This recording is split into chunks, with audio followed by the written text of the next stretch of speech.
mendunia itu katanya bagus sekali. Nah, kita pengen mendengar nih Pak, karena ada beberapa pilot project yang kita lakukan, terutama ada yang di Celuk, Celuk Bali, terus ada di Tanggulangin yang tas kulit itu Pak. Nah itu di dekat Bapak ya Pak di situ. Iya, kebetulan koordinatornya situ ketua ininya sering komunikasi kami itu di bawah binaan Kadin sih.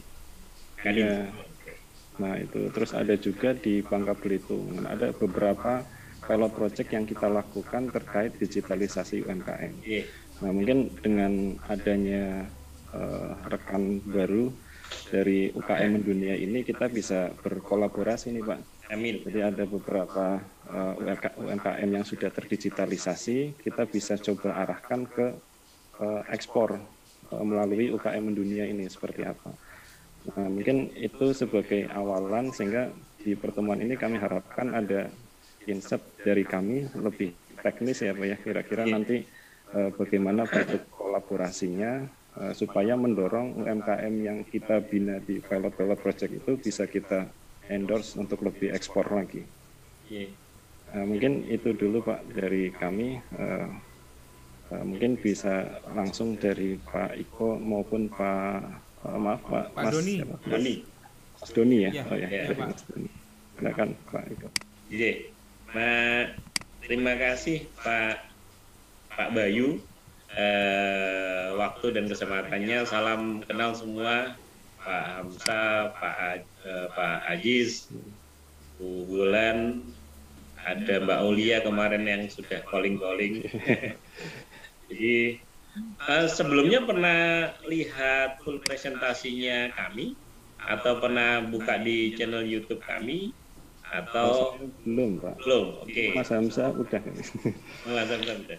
Jadi kalau boleh saya buka mainframe-nya dulu ya, biar tahu nanti teknisnya di mana. Soalnya memang digital itu di apanya ini, terus ekspor itu di mananya kan gitu, terus digitalisasi apa yang kita kerjakan, kemudian logistiknya bagaimana. Jadi izin share screen. Silakan Mas Erlangga bisa dibantu. Sudah bisa Pak. Oke, siap. Saya buka dulu.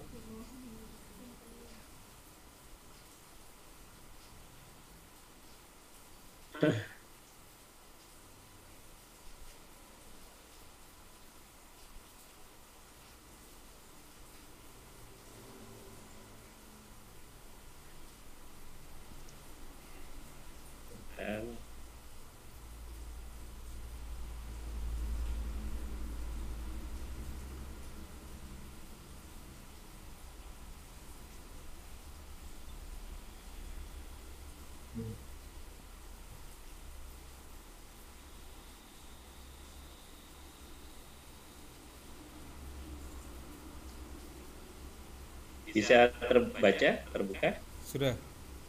Ya, Pak.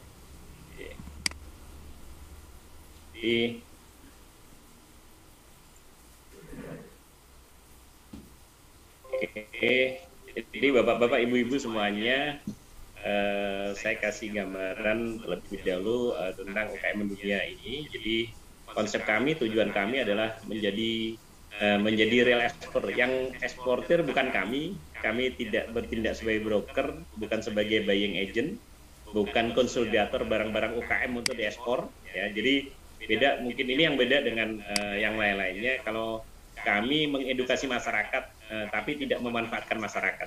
Bedanya mungkin itu. Jadi kita kami ingin masyarakat tahu bagaimana ekspor itu sebenarnya hanya kata lain dari perluasan pasar global, itu aja. Karena sekarang udah digital, cuma kita sudah digital dan kita globalkan. Nah, globalkan itu keluar dari batas pabean Indonesia dan itu adalah ekspor. Dan pelaku eksportirnya bukan kami, tetapi para UKM, baik yang perorangan atau personal. Jadi kita ajarkan, kami sosialisasikan bagaimana mereka jadi real eksportir, cara jualannya, cara promosinya, cara kirimnya. baik itu personal atau corporate, dan metodenya adalah ekspor mudah berbasis digital teknologi dan logistik simple, berawal dari personal eksportir berkembang menjadi corporate eksportir. Itu metodenya. Ini profil saya, expert di bidang logistik internasional, integrated, R atau C atau kurir. Karir saya memang selama ini di situ sampai sekarang pun. Ini pun sekarang lagi sedang mengembangkan, sedang mencoba untuk mengkalkulasi untuk menerbangkan freighter pesawat tanpa penumpang ya. Yang teman-teman airline kan banyak pesawatnya nganggur nih sekarang nih kan gitu. Nah ini ditawarin ke kami untuk dikonvers ke kargo. Kami terbangkan untuk di Indonesia Timur. Ya Bismillah mungkin kalkulasinya masuk. Karena kalau tidak ada yang mencoba gitu ya, seharusnya kelasnya BUMN wajib mau mencoba di Seger. Tetapi ya kami coba sebisa mungkin versinya kami lah. Kemudian ini kegiatan ini saya lama di Malaysia Airlines Cargo 9 tahun, di Mandala Tiger GM Cargo International 2 tahun, di Virgin Australia sampai 2020. Tetapi 5 tahun terakhir berkecimpung di internasional logistik kargo. Jadi saya mengelola pusat logistik berikat, transfer domestik ke internasional dan lain-lain, baik itu laut atau udara. UKM Mendunia Foundation ini bentuknya yayasan. Kami melihat ada dua yang diperlukan saat ini untuk mendobrak. Kami melihatnya sih bukan dari setahun terakhir ya. Saya dengan Mas Doni itu sudah 3 tahun yang lalu, cuma mencari format yang tepat bagaimana. Dulu saya sempat jadi ketua GPI DPD Jawa Timur, Gabungan Perusahaan Eksportir Indonesia DPD Jawa Timur, tapi saya mengundurkan diri karena ada sisi politisnya. Saya sama Mas Doni akhirnya mengundurkan diri dan membubarkan diri. Jadi kami pure ingin bagaimana ekspor itu tersosialisasikan dengan baik, karena ternyata tidak tersosialisasikan dengan baik kalau penilaian kami, sehingga ekspor itu menjadi sesuatu hal yang jauh, yang mimpi gitu. Yang mimpi kan gitu kan. Di sisi lain kami dekat dengan semua stakeholder untuk terkait sama ekspor, baik dari Kepabeanan, dari Kementerian Dinas Industri Perdagangan dan lainnya. Jadi rupanya ada jeda nih, padahal Presiden kita menyampaikan bagaimana meningkatkan ekspor dan bagaimana UKM jadi ekspor. Nah selama ini UMKM ekspor itu adalah hanya supplier ke eksportir, tidak pernah jadi real eksportir, betul ya? Iya betul. Ya jadi yang ekspor siapa? Orang lain. Terus UMKM-nya hanya jadi supplier saja dan biasanya nebeng Pak, nebeng. Gitu. Jadi ada yang nebeng pakai nebeng pun itu transaksinya lokal. Jadi devisa hasil negaranya di mana nih? Devisa hasil ekspornya di mana? Tidak dapat gitu. Jadi kami mencoba bagaimana meningkatkan ekspor seyogyanya. Ini adalah meningkatkan kesejahteraan dan ini masalah kredibilitas bangsa sebenarnya, Mas. Saya lama di perusahaan internasional, di International Airlines, melihat bagaimana mapping sebuah traffic perdagangan kargo di Indonesia, di negara sebelah, di Asia, dan bagaimana. Jadi ada sisi ketimpangan, dan ini yang seharusnya harus tersolusikan gitu. Nah, salah satunya adalah yang kurang adalah tentang edukasi, knowledge tentang ekspor itu sendiri di masyarakat. Jadi ini yang kami terjemahkan, kami coba ini kan, dan saya sama Mas Doni menyimpulkan ada dua permasalahannya untuk global, untuk menembus pasar internasional. Yang pertama adalah tentang jualan internasional, yang kedua adalah cara kirim internasional. Kita bisa lihat bagaimana Alibaba nembus kemana-mana. Pertama ada Alibaba, yang kedua ada AliExpress, ya. Nah gitu kan. Jadi kami mapping semuanya bagaimana suksesi semua trading internasional bergerak itu adalah masalah jualan. Di Indonesia yang jualan itu adalah negara orang-orang buying agent yang notabene bukan orang Indonesia. Gitu. Jadi terculturekan selama ini hanya sebagai eksportir KW kalau saya lihat. Jadi barangnya dari Indonesia, mereka jual ke broker atau jual ke buying agent kan seperti itu. Brandingnya hanya bukan barang Indonesia, bisa juga jadi barang negara sebelah. Itu terjadi banget. Dan ini yang kami harus dobrak, yaitu tadi kuncinya, permasalahannya adalah di edukasi. di edukasi dan sosialisasi. Ini yang kita ini. Nah, dengan adanya teknologi digital ini kita menembus batas. Nah, Mas Doni, co-founder di sini, memang expert di internasional digital marketing. Tidak hanya di lokal, tapi kita mengobrak-ngabrik bagaimana yang dilakukan negara asing, dan Mas Doni cukup inovatif dalam pengembangan teknologi digital, dan kita bisa remote dari mana saja. Makanya kita tetap aja di desa kan gitu kan, tetapi kita ngobrak-ngabrik juga mana-mana kan gitu. Dan muncullah UKM Dunia ini. Saya dengan Mas Doni, kantor pusatnya ada di Kediri Ngadiluwe, kantor pusat salah satunya ada di Surabaya di pendidikan sosial ekonomi kerakyatan berbasis digital teknologi dan logistik global. Ini memang kita gabung aja di satu, karena banyak digitas nggak ngerti digitas, mohon maaf, tidak paham tentang logistik, tidak banyak juga yang logistikers yang tidak paham tentang digital marketing. Jadi akhirnya timpang semuanya. Padahal si Jack Ma bilang kan gitu, kalau mau jualan ya jago mindahin gitu. Jadi bukan hanya sekedar mempromosikan menjual, tetapi juga merubah transaksinya yang FOB export menjadi CIF atau CNF. Jadi otomatis dengan ongkir. Sekarang orang mau beli dimanapun, kalau nggak ada ongkirnya kan nggak tertarik kan gitu kan, nggak tertarik. Jadi ini yang menjadi acuan kami, harus mensolusikan menjual barangnya, otomatis kita selesaikan juga, kita edukasikan juga, kita contohkan juga cara penyelesaian pengirimannya, baik yang dari kecil sampai besar. Kalau berbicara, mohon maaf, di Kementerian Perdagangan, teman-teman atau Export Center, atau mungkin atas dari ITPC, semua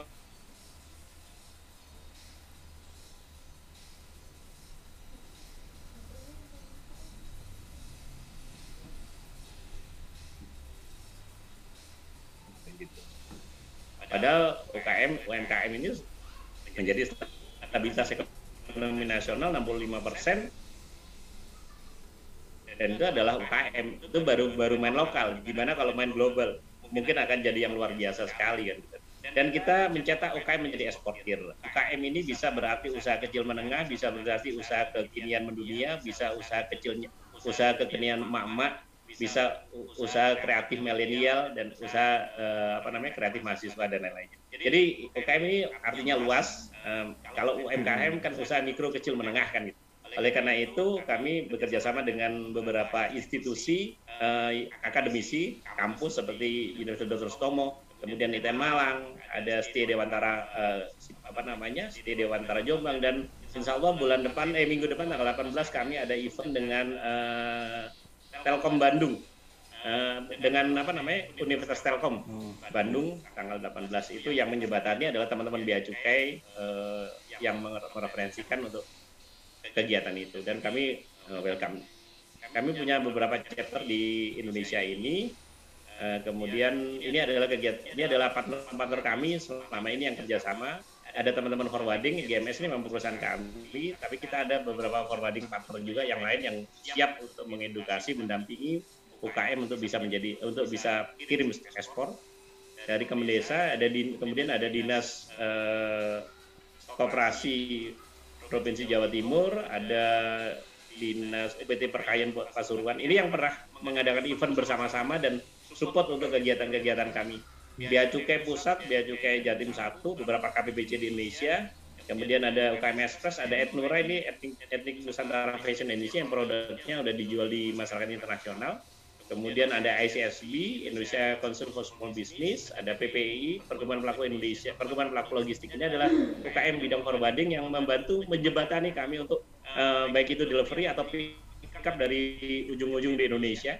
Ada Lion Parcel juga yang partner untuk kiriman kecil untuk produk-produk UKM untuk kita langsung deliver ke internasional. Kemudian ada Surabaya Hotel, kami punya kantor di Surabaya Suite Hotel. Ada Davam Group.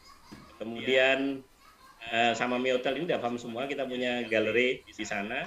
Kemudian ada G-Craft, ada ini tadi yang saya bilang akademisi, ada STI Dewantara, ada ITN Malang, ada Unitomo, ada Kadin ada 2, kami dua-duanya deket. Yang ini Kadin Perjuangan, yang ini Kadinnya Kadin.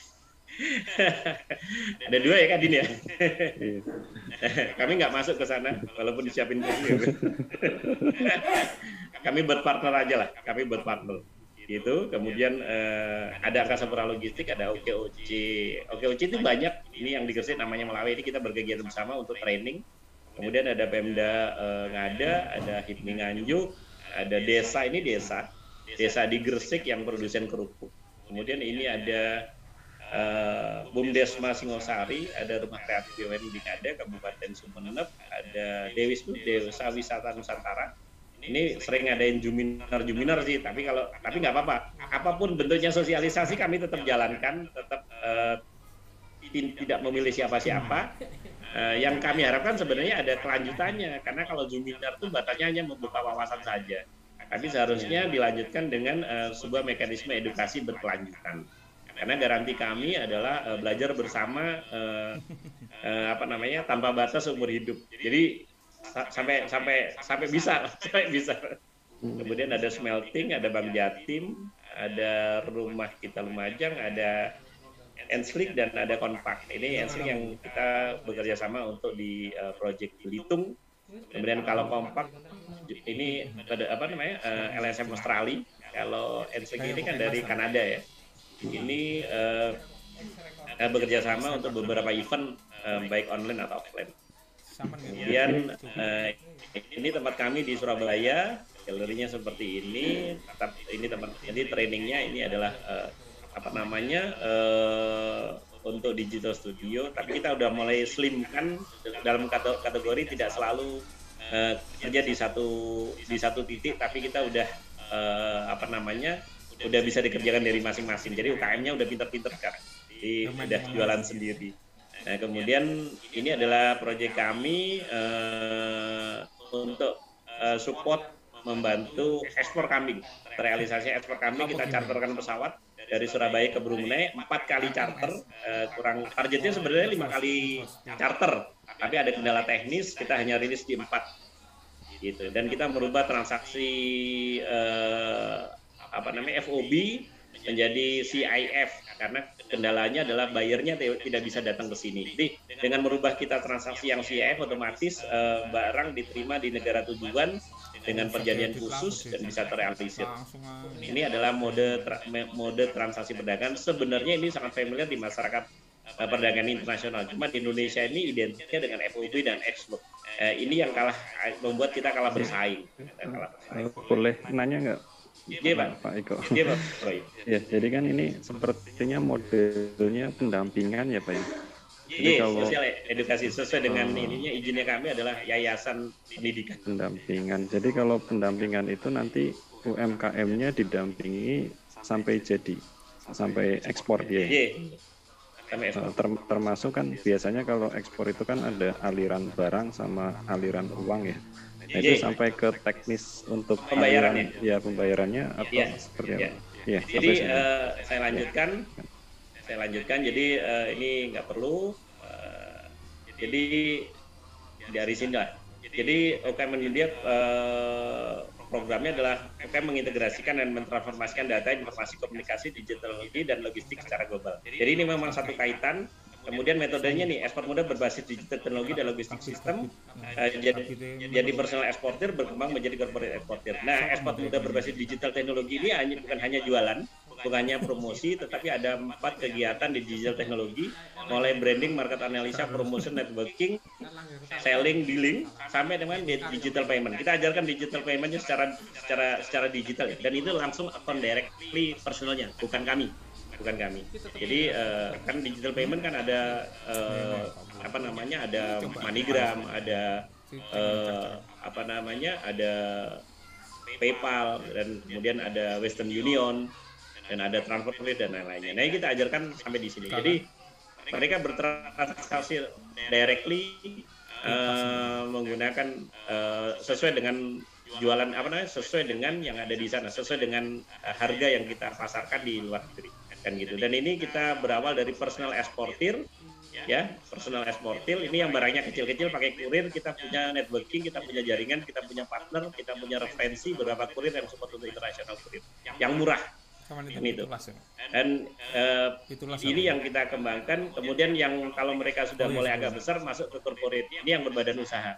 Ini bisa dilakukan karena kita networking nasional dan internasional, bisa dilakukan transaksi dari mana saja, baik dari daerah terpencil bisa. Dan makanya kami dengan Kemendesa dengan Pak Widodo itu mengarah menjadi desa eksportir, karena semuanya bisa dilakukan transaksional, dilakukan oleh orang-orang dari desa dengan BUMDes-nya, BUMDes dengan karantina. Tinggal nanti kalau misalnya yang personal seperti ini, kemudian yang corporate tinggal bikin IUMK, CV, PT, koperasi, BUMDes dan lain-lainnya. Nah ini udah badan hukum ya Pak ya, BUMDes? Ya, BUMDes sudah berbadan hukum, tinggal nanti dikeluarkan NIP-nya, nomor induk perusahaannya. Oh, oke. Jadi ini yang otomatis menjadi tidak sentralisasi ekonomi lagi, tapi desentralisasi ekonomi. Karena selama ini ekspor atau perdagangan besar kan dikendalikan oleh kota besar ya. Bahkan ekspor itu sendiri baik dari seluruh Indonesia itu dikendalikan atau menggunakan undername dari yang ada di kota-kota besar. Sehingga tidak pernah terdeklar secara data kepabeanan, sehingga tidak menjadi dasar acuan pembangunan ke depannya. Karena selama ini misalnya kopi yang ekspor izinnya dari Denpasar, dari Surabaya, dari Bandung, dari Jakarta. Padahal kopinya dari Medan, dari Toraja, dari mana? Dari Ngada, dari Flores, Baja dan lain-lain. Sama dengan Panili, Lada, kemudian Mede dan lain-lainnya. Dan lebih ekstrimnya lagi, bukan kota besar yang mengakui, tetapi negara lain yang mengakui. Ini yang lebih parah lagi. Nah ini yang mekanisme teknik pengiriman ini kami ajarkan semuanya. Kami kelasnya memang kelas 4 hari, tapi jaminannya seumur hidup. Dan dari situ yang kami kerjakan. Kami bekerja sama dengan beberapa yang melakukan training kan gitu. Kenapa dulu kami memberikan training itu gratis, tetapi masuk telinga kiri, masuk telinga kiri, keluar telinga kanan. Dan kami dengan Dinas Koperasi Provinsi ngadain gratis, teman-teman. Banyak yang kami gratiskan, tetapi tidak masuk karena memang mungkin mereka tidak terlalu inilah gitu. Kadang oleh karena itu kami bekerja sama dengan Bea Cukai seperti Bea Cukai Pasuruan meng-hire beberapa UKM yang memang punya potensi dan punya komitmen untuk kita edukasi lebih lanjut. Sama dengan yang dilakukan SLIK juga, Enslik dan juga Kompak juga. Jadi mencari UKM yang benar-benar berpotensi dan SDM-nya benar mengarah ke mau untuk belajar global market, global trading, global internasional logistiknya. Dan semuanya di remote dikerjakan dari masing-masing daerah. Ya ini mengerjakan seperti ini memang tidak mudah, tapi memang perlu waktu. Tapi kami optimis, yakin kalau masyarakat ini sudah banyak informasi terkait sama bagaimana caranya, mereka mau mencoba, otomatis mereka bisa bermain. Jadi kalau kami lihat kalau pemain bola harus jadi pemainnya untuk bisa gol gitu. Kalau hanya cadangan sampai kapanpun ya hanya melihat, menilai, berbicara tanpa mengedukasi apapun dan tanpa menjadi apa-apa.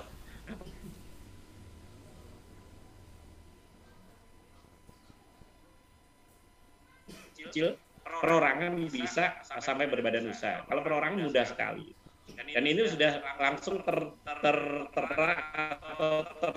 tercantum dalam dokumen kepabeanan Indonesia. Oleh karena itu kami dengan Bea Cukai Pusat, wilayah dan beberapa KPBC terus mensosialisasikan dan kami membuat hat-trick beberapa waktu yang lalu dengan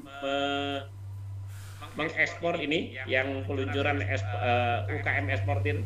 Ini adalah UMKM perorangan yang berizin IUMK melaporkan secara directly kepada sistem kepabeanan. Jadi sudah terdaftar di dalam sistem kepabeanan Indonesia. Dan ini pertama kali pecah telurnya di Indonesia ini di Gresik bulan Februari akhir 2021. Dan kami yang bersama Bea Cukai untuk terus mensosialisasikan bagaimana meningkatkan ekspor yang besar, ya belajar dari yang kecil. Belajar yang kecil dan kita mulai dari yang kecil. Kalau semuanya masih berharap cari buyer, kemudian semua orang pasti nanya, Pak ada buyer enggak? Pak ada buyer, saya bilang kami bukan broker. Kalau memang mau belajar, ayo kita ajarin. Dan Anda yang punya market sendiri silakan dealing directly tanpa pihak orang ketiga. Dan itu ada teknologinya. Nah, Mas Doni yang mengajarkan untuk hal itu. Jadi gambarannya sepintas seperti itu, Pak. Jadi Pak Bayu, jadi apa saja asal ada yang beli, dan ini kalau eksportir ya apa saja asal ada yang beli dan bisa dikirim. Kalau corporate apa saja asal sesuai permintaan pasar yang memenuhi 3 ketentuan. Ada negara asal, pengirim, dan negara tujuan. Pasti ada nanya dokumennya gimana kan gitu.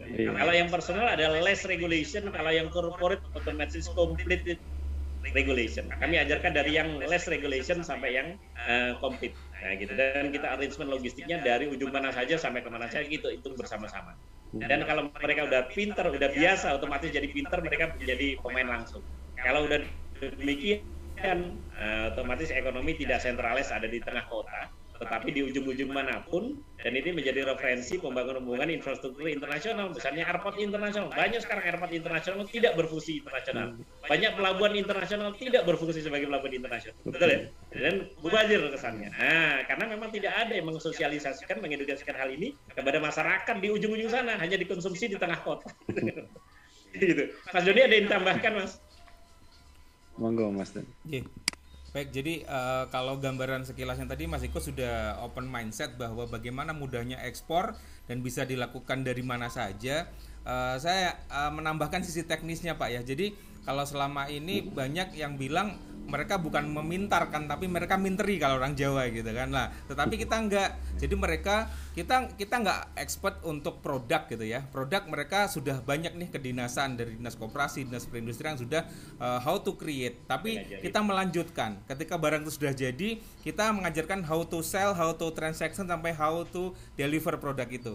Jadi kita satu rangkaian hulu ke hilirnya ada produk, lalu kita bahas nih bagaimana menjualnya mulai dari riset data negara tujuan ekspornya, terus produk itu banyak dicari di mana, karena semuanya bisa di scrap Pak sekarang ya. Jadi semua data ada, kita tinggal ambil datanya, habis itu cara menjualnya melalui media apa saja sampai dengan mereka bertransaksi by rekening mereka sendiri. Jadi sudah tidak melalui pihak ketiga lagi. Jadi UKM benar-benar kita ajarkan bagaimana mereka bisa pintar untuk menjadi real eksportir.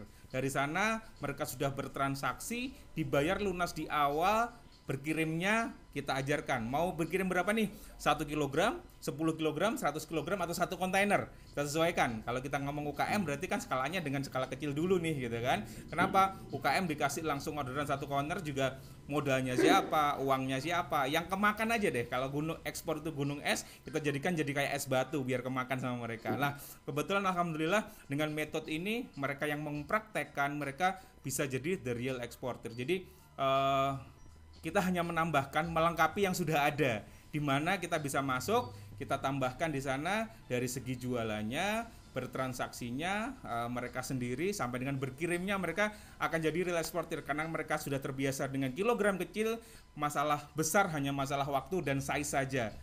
Ketika mereka sudah dipintar.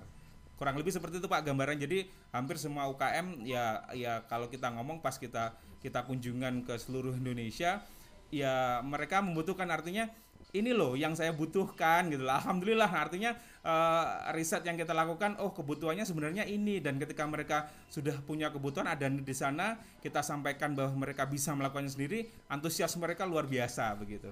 Jadi alhamdulillah program kita disambut, bahkan sampai sekarang sudah bisa artinya dengan skala nasional mereka sudah tahu, dan banyak teman-teman yang sudah merasakan, artinya UKM yang dari mereka berkirimnya hanya puluhan kilo sudah jadi kontainer, itu ada beberapa yang sudah kita pandu sampai mereka jadi real eksportir. Kurang lebih seperti itu gambarannya Pak Bayu, saya tambahannya di situnya aja. Iya, terima kasih Mas Doni, Pak Iko. Jadi memang menarik ya, sebetulnya saya tertarik kalau ngomongin ekspor itu kan lebih luas ya, cross border country. Nah ini yang yang menariknya di situ. Ini mungkin teman-teman dulu deh, dari Mas Hamzah, Mbak Wulan, Mas Aziz, mungkin Mbak Aulia, Mas Jonathan, ada yang mau ditanyakan? Silakan Mas Hamzah. Iya, terima kasih Mas Bayu. Terima kasih paparannya Pak Iko, Pak Doni. Salam kenal. Sangat menarik ya. Pribadi nggak gitu paham sih ya ekspor impor. Tapi menjadi satu isu yang kayaknya cukup cukup mudah tadi dijelaskan ya, alurnya tidak terlalu sulit gitu. Yang penting kita memahami perspektif yang memang diperlukan gitu. Mungkin selama ini kita mindsetnya terlalu didominasi sama apa ya, hal-hal yang sulit gitu. Ternyata ya itu bagian juga dari ranah ada yang memainkan ya. Artinya memang ada yang artinya iya, kan kami juga terlibat ya Pak Iko beberapa kali terkait dukungan pembinaan terhadap UMKM yang mau ekspor gitu ya. Tapi ternyata alurnya bisa semudah ini. Jadi apresiasi lah buat Pak Iko dan Pak Doni atas semua usahanya. Mudah-mudahan jadi satu apa ya, jadi nilai-nilai kebaikan gitu. Pertama itu. Terus yang berikutnya tadi saya coba cek-cek juga, googling gitu ya. Artinya kalau saya nggak salah ngecek itu cukup banyak ya kolaborasi yang dibangun. Artinya Pak Iko, Pak Doni gitu sangat terbuka gitu ya untuk berbagi sharing gitu. Bahkan tadi ada satu case yang disebutkan juga di Sidoarjo. Nah ini saya agak to the point aja ya. Jadi kita kan melakukan sebuah piloting, katakanlah seperti itu. Memang kita bukan di penguatan ekspor secara murni gitu ya, tapi kita memang masuk ke dalam konteks peningkatan maupun revitalisasi ya. Mungkin kalau Pak Iko, Pak Doni dari Jawa Timur gitu mengenal Tanggul Angin kan ya. Nah itu dekat banget.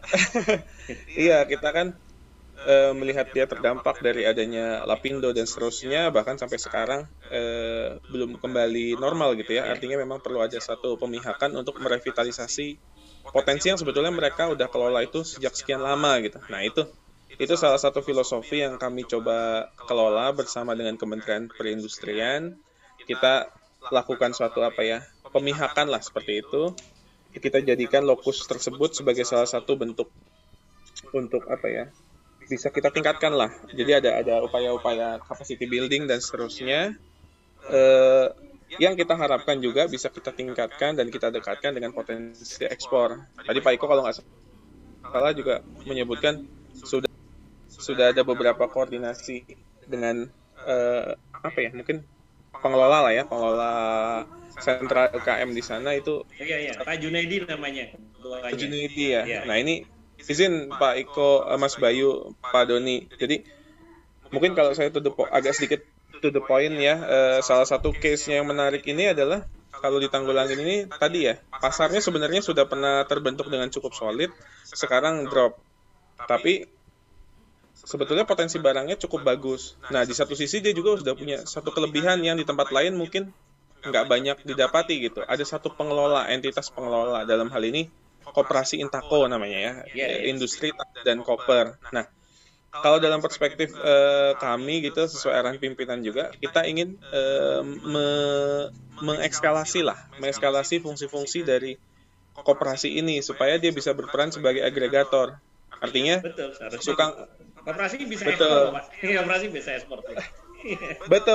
Betul. Jadi dalam menurut hemat kami gini Pak, karena dia dikembangkan atas konsep sentra itu harus saling melengkapi kan Pak ya. Jadi ada yang usahanya di hulu mungkin ya, menyediakan raw material dan penunjangnya, dan ada yang menyediakan produk jadinya gitu, seperti itu dalam satu entitas sentra itu. Nah, ketika ada suatu agregator katakanlah melalui koperasi tadi bisa efektif berjualan gitu, baik secara online maupun ekspor, kita expect-nya itu juga ada tetesan-tetesan, jadi multiplier efeknya bisa ke pelaku yang paling kecil, katakanlah seperti itu. Nah ini kayaknya kalau tadi sebelumnya kami juga meeting dengan teman-teman di sana, kayaknya hal ini agak cukup sulit untuk terjadi saat ini gitu. Nah mungkin nanti dari perspektif teknisnya mungkin nanti kita butuh dukungan lah ya, dukungan dari Pak Iko, Pak Doni. Saya kasih masukan sedikit Pak Hamzah terkait sama Tanggul Angin. Boleh Pak, silakan Pak. Sedikit saya potong karena memang biar jadi Tanggul Angin tuh saya kenal persis. Kebetulan rumah saya Sidoarjo Mas, Pak. Rumah saya Sidoarjo. Jadi satu kabupaten lah sama Tanggul Angin, dan Tanggul Angin ini koordinatornya namanya Pak Junaidi, itu ketuanya Koperasi Intako, kemudian dulu sukses bagus. Sebenarnya impactnya sebenarnya bukan masalah karena Lapindo, tetapi karena gempuran produk impor yang sejenis gitu. Jadi itu yang lebih dominan, lebih ekstrim. Karena apa? Produk mereka sama-sama tas dibandingin tas impor yang kulit lebih murah, lebih bagus kan gitu kan? Gitu. Jadi bahan bakunya juga impor ya Pak. Sepatu, tas dan koper itu notabene adalah produk-produk impor. Kalau koper sih mungkin masih banyak yang koper, tapi koper impor juga banyak gitu. Koper kulit harganya 1.100.000, 2 juta kalah sama yang impor kulit tas koper juga yang kulit juga gitu. Iya. Jadi bisa gitu gimana ya Pak ya? Dan kami bisa lebih murah. dan kami ada satu contoh yang terus terang aja tidak tersentuh oleh pemerintah daerah, tidak tersentuh oleh komunitas dan koperasi yang ada di sekitarnya, tapi menyelamatkan pekerja-pekerja di Intaku. Produknya apa? Tas. Tasnya apa? Goni. Boleh dicek namanya DGONEE, Degoni. Degoni itu produksi rumahan UKM, ibu dan 2 anak, namanya Bu Winnie, anaknya namanya Mas Ale, dia adalah digital marketing yang sudah ngembangin internasional bersama kami, tapi base-nya di Solo dia. Bersama adiknya Reza yang masih ada di Sidoarjo nemenin ibunya. Karyawannya adalah 50 orang adalah yang terlempar dari Intaku. Yang tidak bisa bekerja karena Intaku tanggulangan tidak berkembang. Jadi ini perorangan industrial, omsetnya besar, barangnya mereknya Degoni, udah nembus pasar bersama kami, nembus ke Korea sama Jepang dengan retail internasional. Nggak perlu nunggu satu kontainer gitu. Kalau bicara ekspor di mana-mana pasti pikirannya Pak boleh bayar, Pak cari bayar, Pak satu kontainer, kemudian benar-benarnya izin ekspornya dan lain-lainnya. Ini yang kita harus rubah. Semua UMKM pelaku ekonomi di kecil di menengah itu harus belajar untuk yang kecil dulu untuk global marketnya, baik yang pasar lokal atau yang internasional. Cara jualannya dan cara kirimnya, jualannya pakai digital marketing. Digital marketing kita kembangin sama Mas Doni, mulai yang dari digital kreatif, kemudian sampai digital optimization, sampai digital salesnya, sampai digital account-nya dan macam-macam.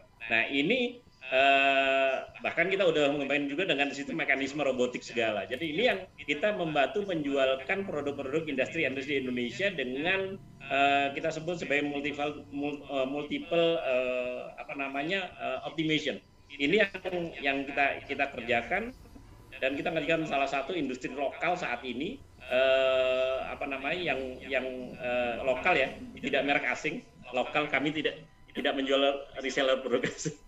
Jadi itu seperti itu. Jadi kalau Tanggul Angin itu Pak Hamzah, jadi sebenarnya kasusnya mereka adalah kalah bersaing sama barang impor yang sejenis persis barangnya, fungsinya, modelnya, kulit dan lainnya, tapi kalah bersaing. Jadi menurut saya itu yang berdampak, bukan karena Lapindo. Lapindo itu hanya awal-awal. Sekarang udah keterbukaan, Lapindo bukan menjadi permasalahan. Lapindo menjadi sentral ekonomi sebentar lagi kan gitu kan di lembur Lapindo itu. Jadi itu terbuktinya apa? Karena ada satu penggerak, ada satu yang memproduksi, tidak menjual produk kulit tapi tas juga ya, tetapi bisa bersaing dengan kualitas bagus. Kalau kualitasnya sana bagus, jadi berbeda karakternya, tidak kulit lagi tapi goni gitu. Dan lucunya lagi, goninya itu karena produksi pabrik goni di Indonesia udah habis, sudah mati, udah nggak ada pabriknya nih kan gitu. Goninya impor. Goninya impor gitu. Jadi ya ini terjadi di lapangan, makanya kami berhadapan sama langsung di lapangan, kita cari celahnya, kita solusikan, kita diskusikan. Memang mungkin tidak banyak yang sepaham dengan kami karena beberapa komoditi kami dianggap musuh. Sama teman-teman komunitas kopi kami dianggap musuh. Sama teman-teman pemain lada kami dianggap musuh karena kami ngajarin langsung dari petani lada jual kepada buyer. Dan kami ajarin mereka jadi punya dokumen ekspor, punya dokumen ekspor secara mandiri. Koperasi bisa punya izin ekspor, tidak perlu undername pinjam orang lain. Kemudian selama ini terlalu apa ya, orang mikirnya harus undername, urusannya susah. Saya pikir yang membuat susah siapa? Kalau susah tak bilang sama Jokowi nanti gitu. karena mempersulit kan banyak mungkin tidak ada istilah kalau bisa dipersulit kenapa dipermudah kan gitu. Kalau bisa dipermudah kenapa dipersulit gitu. Hidup kok dipersulit kan gitu. Jadi itu yang terjadi terhadap saya nggak tahu birokrasi yang sisi mana terkait izin-izin itu memang masih ada yang seolah-olah sulit. Tapi saya dengan Bea Cukai sangat sulit, sangat saling mendukung. Ayo kita bersama-sama memudahkan ekspor dari yang kecil sampai besar. Semuanya yang besar pasti dari yang kecil. Itu Amsa, Pak Bayu saya tambahkan. Satu lagi menambahkan kalau untuk yang tanggulangin itu karena existing marketnya mereka hanya berkutat dengan satu pasar saja. Padahal kalau kita bisa meluaskan pasar, barang-barang itu akan bernilai value yang lebih gitu. Sama kayak kemarin ada berita ramai tentang tampah ya yang harganya 4 juta. Itu pemainnya sebenarnya kita juga gitu kan, tapi mereka media baru ngendusnya kemarin itu, padahal kita sudah ngejual nih produk-produk di sini yang harganya 250 kita jual sampai ke UK bisa sampai dengan 10 kali lipatnya 2,5. Nah artinya untuk pemain-pemain yang masih hanya bermain di satu pasar, ketika pasar itu mati mereka tidak punya kesempatan untuk menggali pasar yang lain. Padahal ketika satu pasar mati tidak semuanya mati, tapi ketika mereka bergerak hanya di pasar lokal bukan global, selesailah gitu kan. Andai kan mereka sudah punya sudah punya data, sudah punya cara bagaimana risetnya, produk-produk Tanggulangin itu masih laku dijual ke luar negara dengan cara retail pun. Kenapa? Karena kita ngejual nih produk ecoprint, produk batik yang di sini harganya 250.000, kita bisa jual sampai dengan 3 juta, 3,5 juta based on retail. Jadi yaitu artinya ekspor mudah kita, dan kita itu lead by example, bukan hanya kita cari materi kita ajarkan katanya atau hanya berbicara, tapi kita real praktisi, kita lead by example. Jadi mudah ketika mereka mau mencontoh, tinggal ATM saja, insya Allah mereka akan jadi the real exporter. Begitu sih tambahan dari saya. Terima kasih, monggo. Ya, terima kasih Pak Doni, Pak Eko. Menarik sekali nih. Tapi memang banyak hal yang mungkin UKM belum tahu ya cara ekspor dan bagaimana prosedurnya. Nah itu yang perlu kita dorong. Dan memang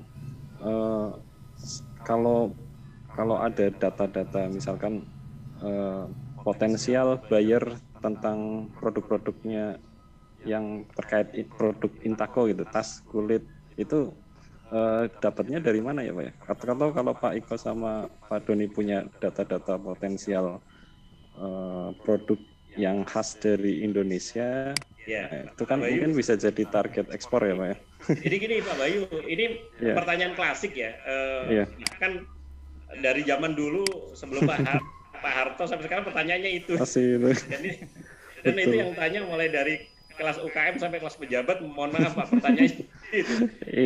Ini karena memang selama ini terkalkulkan hanya dengan data price, data list dari buyer. Itu klasik banget zaman digital yang open terbuka ini sudah nggak waktunya kan gitu kan. Jadi kita bisa sekarang, apalagi di sini ada teman-teman yang di bidang ekonomi digital. Oh saya pikir ilmunya jauh lebih dari kami lah. Kalau mau ngoprek-ngoprek dan explore ngubrek-ngubrek kan gitu kan. Gitu. Jadi dengan mengenai data list dan lainnya, kalaupun kami tahu, kami nggak akan sampaikan dan kami hanya bisa mencontohkan silakan caranya seperti itu. Gitu. Yang penting tahu komunikasi. Sekarang kalau loginya kayaknya, Pak punya daftar buyer kopi, saya jualan kopi gitu. Kalau di bahasa kami, Anda jual kopi bagaimana? Gitu. Logikanya, seluruh dunia ini adakah yang warung kopi atau kedai kopi atau kafe kopi yang tidak punya di Google Map, yang tidak terdaftar di gitu kan. Nah, dari situ udah kebaca kan bahwa semuanya bisa dieksplor, dan itu pun nggak perlu tanya, Pak ada punya daftar buyer kopi nggak gitu. Itu aja kan. Nah dari situ tinggal bagaimana mengirimkannya ke sana kan gitu kan. Bagaimana proses dealingnya. Makanya di digital teknologi mulai dari bagaimana observasi market, kemudian menganalisa market, kemudian kalau Sabang sampai Merauke market lokal, kalau internasional kan marketnya ngiterin dunia nih kan gitu kan. Gitu kan. Satu laku kopi, yang satunya laku fashion. Nggak mungkin fashion di luar ada dijual di Cina kan gitu. Yang ada fashion dijual, produk fashion ecoprint dijualnya di Eropa kan gitu kan. Handicraft nggak mungkin dijual di sekitar Asia, lebih laku di pasar internasional Amerika dan Eropa dan negara-negara lain yang memang punya apresiasi tinggi terhadap barang-barang handicraft dan lain-lainnya. Nah, produk makanan juga demikian, jangan jual makanan ke Cina, ke Taiwan kan gitu, ke negara-negara yang nggak ada orang kita yang memakan makanan kita kan gitu. Otomatis targetnya adalah diaspora. Nah, analisa seperti itu, kemudian trik atau treatmentnya bagaimana? Ya otomatis kita ngikutin karakter market yang ada dan semuanya kita ajarkan bagaimana itu. Jadi yang kami sampaikan nanti bukan sekedar contoh, tetapi cara. Dan kami menggarantinya itu bukan mau belajar seumur hidup boleh, garantinya seumur hidup kan gitu. Jadi itu yang sampai pikir Pak itu mereka gimana mau ikut lagi gratis kan gitu kan, mau ngadain lagi juga silakan, tempatnya diatur selama dia udah pernah ikut di kelas kami ajarkan sama gitu. Kebanyakan yang pernah ikut, permasalahannya kalau diikutkan orang itu dibayarin orang itu nggak sukses, tapi yang sukses adalah orang-orang yang ingin belajar secara mandiri kepada kami. Nah ini yang terjadi, dan teknologi kan berkembang terus nih Pak Bayu. Iya betul. Berkembang terus, makanya kami saya, Mas Doni dan tim-tim yang lain, logistik pun juga demikian berkembang terus kan gitu. Jadi ini yang kami sampaikan bagaimana cara-caranya, termasuk bagaimana sekarang kondisi namanya kontainer susah, harganya berubah, bukan harganya naik. Treatmentnya bagaimana, caranya bagaimana, walaupun kami ada sesuatu yang tidak bisa kami jalankan karena menyangkut kebijakan antar negara. Kami bukan government, ya itu dari 7G, cuma kita coba caranya kan gitu. Dan kami semua jalankan hanya untuk kepentingan bangsa, negara, dan sekiranya bagaimana mensolusikan problem-problem kesejahteraan masyarakat ini dari versi kami. Ingin sih bersama-sama semuanya, tapi ya apalah kami kan gitu. Ya kita jalankan yang bisa saja gitu. Iya. Gitu. Kalau dari kelas-kelasnya itu yang disediakan, misalkan pendampingan untuk itu ada level-levelnya nggak Pak? Misalkan untuk yang apa, atau berdasarkan produk atau berdasarkan apa tingkat kesulitannya, kelas-kelas yang disediakan oleh UKM Mendunia itu seperti apa Pak? Tidak, pada dasarnya kita belajar kelas 4 hari itu adalah untuk digital marketing 3 hari, international digital marketing 4 hari, 3 hari sama 1 hari untuk international logistik system, simple dan sistem. Kami sampaikan semua mekanismenya, caranya, flow-nya, dokumentasi dan lainnya. Dan itu kalau 4 hari kelasnya memang 4 hari, tetapi untuk pendampingannya seumur hidup sampai kapanpun sampai bisa. Dan yang kecil boleh, yang gede boleh, yang kontaineran juga boleh, dari kota mana saja boleh. Nanti kita, karena kalau di logistik kan kita ngelihat dari konsur atau geografi posisi dari yang bersangkutan kan gitu kan. Bagaimana kita mensolusikan ekspor rumput laut dari Mataram kan gitu kan. Di sana tidak ada pengangkutan internasional. Kemudian kalau pakai kontainer internasional domestik mahal, bagaimana solusinya? Kita pakai ro-ro misalnya, truk dibandingkan. Kemudian pengiriman dari Kupang, kemudian dari yang lain-lainnya. Jadi komoditi masing-masing itu punya sifat masing-masing. Quantity juga terkait juga. Terus kemudian pasar juga jelas. Yang kami arahkan adalah pemainnya adalah pemilik barang langsung. Gitu. Walaupun kita syaratnya ada, satu memiliki barang, kedua adalah menguasai barang. Memiliki barang adalah produsen langsung, menguasai barang adalah ya produk tonggone lah, produk tetangganya. Pedagang ya, bukan maker ya. Pedagang ya, kalau buying agent masih lokal, orang Indonesia masih oke lah. Tapi kalau buying agentnya orang Hong Kong, orang Australia, orang itu otomatis orang India, orang ini kan otomatis kan duitnya gede di mereka, kan gitu. Dan selama ini kan terjadinya demikian. Alasannya nggak punya izin ekspor, kenapa nggak dibuat? Kan gitu. Ayo saya ajarin cara buatnya, kan gitu. Punya real eksportir yang terdaftar di pemerintah, kan gitu. Di bea cukai, kenapa enggak gitu? Yang ada sekarang undername melulu, sewa orang. Sekarang undername lagi masalah karena BI menetapkan devisa hasil negara berfinal. Nah ini jadi kendala aja juga kan gitu. Nah sekarang ayolah belajar, punya izin ekspor dari IUMK, izin usaha mikro kecil pribadi, ya. Sampai yang koperasi bisa izin ekspor, BUMDes punya izin ekspor bisa, PT, CV, BUMD bisa. Gitu. Nanti permasalahannya yang muncul adalah sosial konflik, yang biasa suplai ke orang lain, kemudian sekarang directly, yang ngajarin siapa? Gitu. Itu yang kita nanti dimusuhin orang. Iya, iya. Gitu. Dan itu produk apa saja, produk laut, produk apa turunan laut ya. Ekspor kerupuk aja masih pakai underdim. Saya bilang ngapain ekspor kerupuk pakai underdim orang ya, pakai badan usaha sendiri. Gitu. Produk ikan. Nah, sekarang siapa punya regulasi-regulasi tersebut? Nah, nanti teman-teman dari apa namanya pemilik kebijakan yang harus support bagaimana teman-teman KKP memudahkan proses verifikasi terhadap produk kelautan dan perikanan. Nah, harus disupport tuh kan gitu. Kemudian BPOM harus lebih pro lah, lebih mengedukasi, lebih jemput bola, lebih menggratiskan mungkin biayanya atau gimana kan gitu. Lebih banyak disosialisasikan. Soalnya sekarang kan mohon maaf kan gitu, buat izin ekspor ikan aja setengah mati, mau bikin ekspor kopi aja setengah mati, kan gitu kan seolah-olah begitu. Gitu. Nah, ini yang kami harapkan dengan jumlah kopi dari Sabang sampai Merauke yang banyak, menggunakan digital marketing internasional global tanpa batas, karena digital itu kan nggak pakai lokal, kalau lokal pakai HT aja. Ini kan udah pakai gadget kan gitu kan, pakai HP kan gitu kan. Jadi kalau digital ya global, kalau digital nggak global ngapain main digital kan gitu. Jago di WhatsApp doang, di lokalan doang kan gitu. WhatsApp itu bisa kemana-mana, FB Marketplace bisa tembus kemana-mana, yang metode gratisan. Dan kami tidak mengajarkan metode yang susah, yang berbayar ya. Kita metodenya gratisan, gitu. Jadi bukan seperti apa namanya ad atau boleh melakukan seperti itu. Tapi UMKM kan nggak punya dananya untuk budget marketing, kan gitu, kan gitu. Jadi kita cari yang simple, yang mudah, kayak gitu. Dan kita berani, bukan beraninya ya, kita saking santainya, jaminannya seumur hidup terserah. Sampai bisa ya Pak, sampai bisa. Dan kami apa namanya, ini kan ditandemkan sama saja, oke, sama Bea Cukai boleh, sama Kementerian Perdagangan boleh, sama ITPC, saya pernah jadi moderator ITPC Shanghai juga. Kemudian sama siapa aja, ayo diskusi. Saya berharap bukan sekedar formalitas, hanya jangan sekedar apa namanya seremonial saja kan gitu, tapi bagaimana kita praktis, aplikatif, dan impact pada kesejahteraan masyarakat. Tapi kalau hanya sekedar dibuat main-mainan ya kami sajalah yang bermain. Iya, makasih Pak Eko.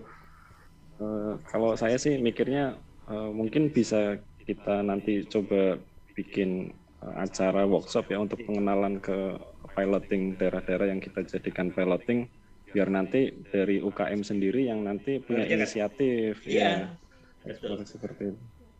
Mungkin Mbak Ulan ada yang mau ditanyain, Mbak Ulan, yang lain nih Mbak Aulia. Kita nanti jam 4 ada meeting lagi Pak, jadi mungkin sekitar setengah 3-an kita bisa selesaikan. Silakan, sama seperti kemarin yang di Kemendesa Pak, Kemendesa itu jadi Pak Samsul Widodo itu mengakomodir semua kebutuhan, jadi dimasukkan dalam satu bursa gitu kan, ada banyak semua di sana, investornya, mentornya di sana, dibiarkan nih petani akan memilih program mana yang mau diambil begitu kan, dari sekian banyak investor lah kalau kemarin nyebutnya Kemendesa, kita mitra pembangunan dari sana terpilih 3, dan alhamdulillah UKM Indonesia terpilih untuk jadi satu mentor yang ada di sana gitu. Jadi dari kelas lokal semua, dari Shopee, Tokopedia, Bukalapak dan sebagainya lah, ada gajah-gajah semua tuh. Gajah-gajah semua Pak. Gajah-gajah semua, akhirnya kebutuhan need yang dibutuhkan oleh para UKM dan para di sana akhirnya ketemu, dan kemarin ketika proses seleksi dan sebagainya kita ngikutin sesuai arahan dan sebagainya, akhirnya petaninya juga memilih sendiri. Nah, terpilihnya seperti itu. Seperti yang Pak Bayu sampaikan tadi.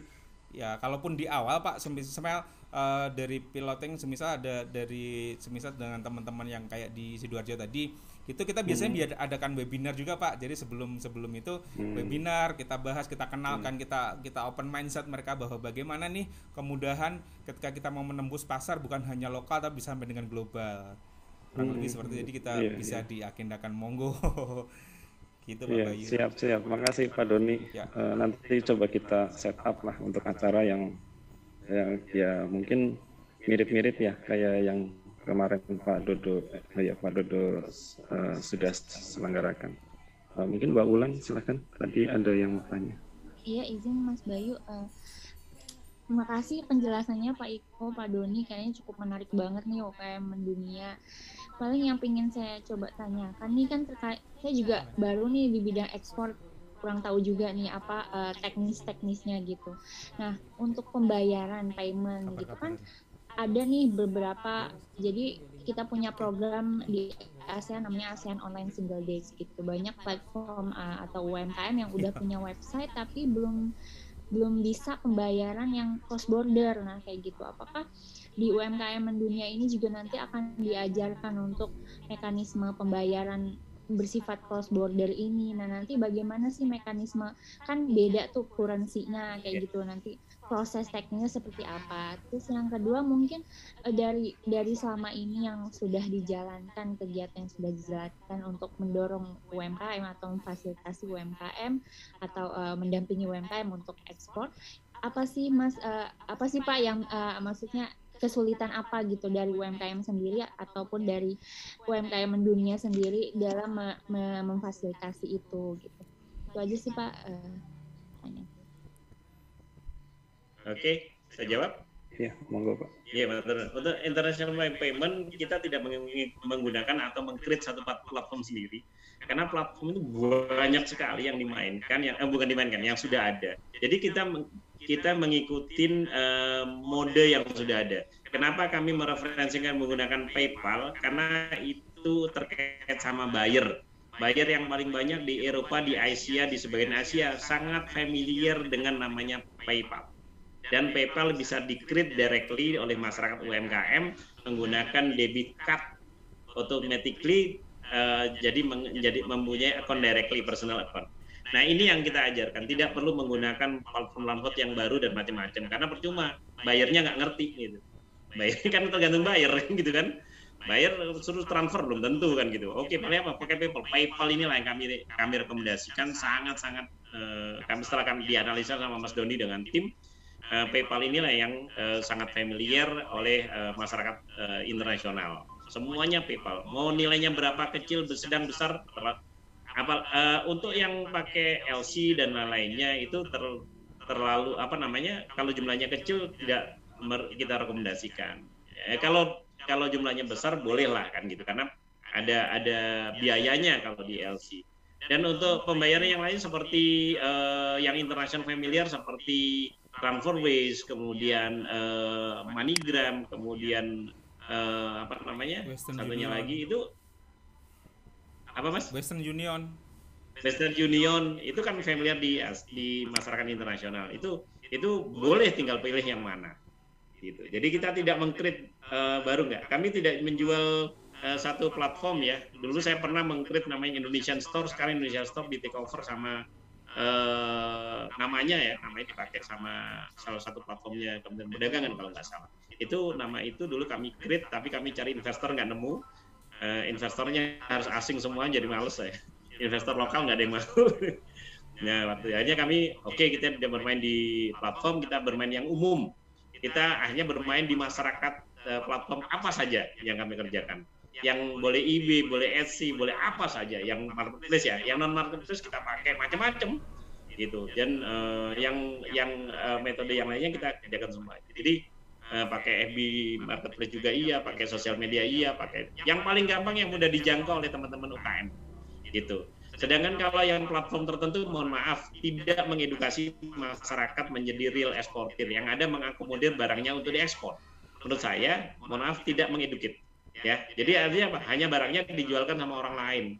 Itu tidak, ya biasa aja gitu. Kalau saya inginnya masyarakat punya wawasan luas, punya walaupun perlu effort gitu, perlu effort untuk belajar lebih lanjut. Tapi kami istiqomah tetap aja kami jalannya seperti ini. Kami yakin kalau masyarakat Indonesia, seluruh pelosok Indonesia ini sudah menguasai metode yang kami buat, yang kami ajarkan, yang notabene adalah pelajaran umum sih sebenarnya kan gitu.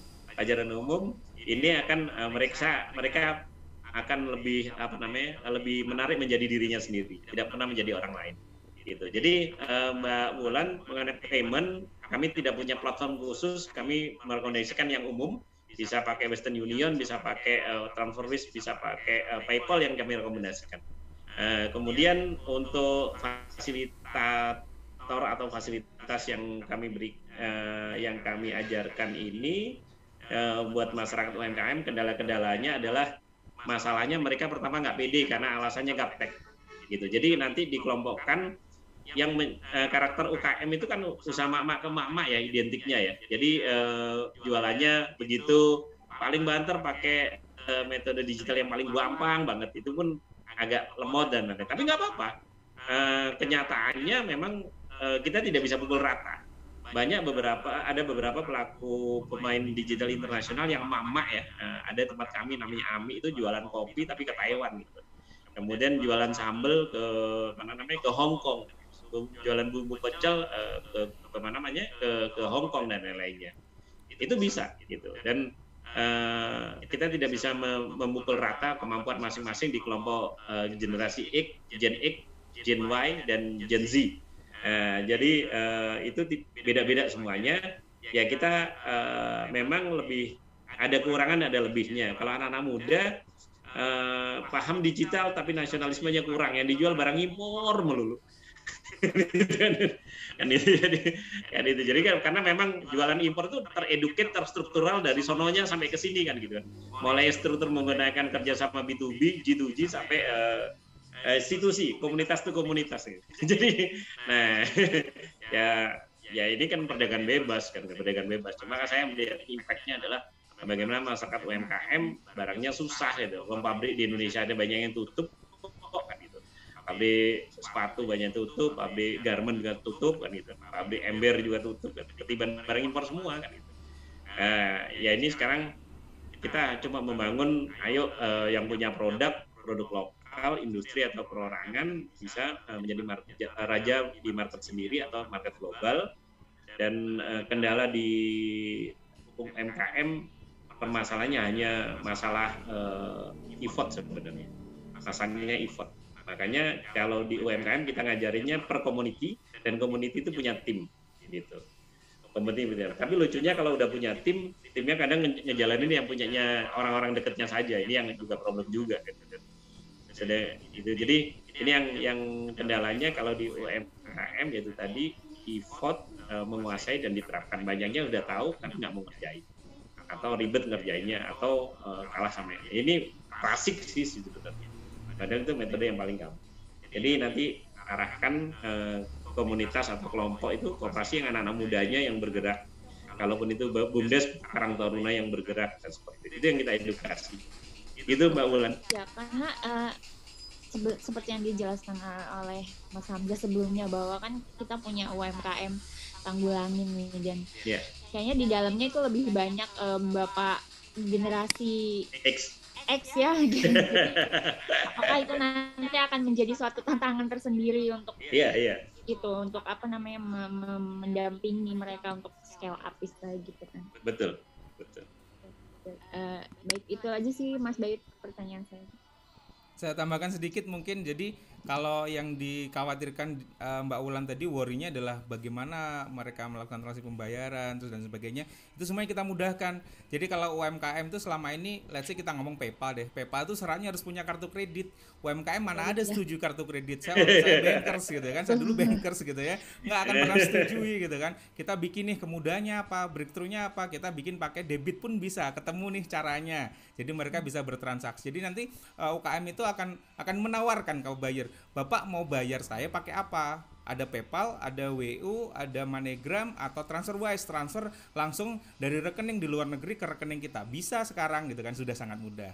Itu satu. Yang kedua, kendalanya adalah inkonsisten. Jadi teman-teman itu konsistensi pengerjaannya. Nah, kurikulum UKM Mendunia itu sudah version terakhir 3.0, sekarang sudah version 4.0. 4.0 apa? 4.0 adalah karena mereka nggak konsisten, kita juga worry. Akhirnya kita bikin robot. Ya, yang mengerjakan nanti sudah bukan mereka lagi, tapi mereka serap ilmunya, dikerjakan, ngajak generasi yang lebih muda. Kalau tadi di Tanggulangin itu banyak bapak-bapaknya, ajak ini anaknya atau stafnya yang bisa mengerjakan, kita ajarkan bagaimana robot itu bekerja. Yang bekerja biar mesin. Kenapa? Karena kalau kita harapkan konsistensi dari UMKM, mereka sangat-sangat lemah.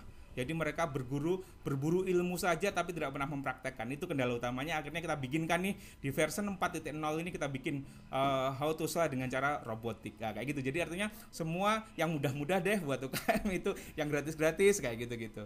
Gitu berarti sih. ada sistemnya ya Pak Doni ya, ada sistemnya gitu ya. Sistemnya itu sebenarnya dari cara manual kita bikinkan robot yang lebih memudahkan. Jadi kita nggak bikin platform. Kita nggak bikin platform, kita hanya merangkai bagaimana mereka misal melakukan aktivitas penjualan, nanti tinggal dengan satu kali klik mereka sudah tersebar kemana-mana. Seperti itu sih Mbak. Kita bikin toolnya aja. Seperti itu. Oh. Itu Mbak Ulan. Cukup sih pertanyaan dari saya. Iya, mungkin kita cukupkan dulu ya Pak Oke, Iko, baik. Pak Doni. Ya. Nanti teman-teman kalau ada concern yang pengen ditanyakan bisa kontak langsung, nggak apa-apa ya Pak Iko ya, Pak Doni. Boleh. Siapa? Nanti Boleh. kita kontak-kontakan lagi lebih lanjut Pak Iko dan Pak Doni. Ya. Terima kasih Pak Iko, Pak Doni atas perhatiannya.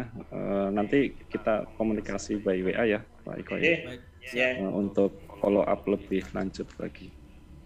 Karena udah mau jam 4 Pak, kita ditunggu Jadwal meeting lagi Iya. berikutnya. Iya, Pak.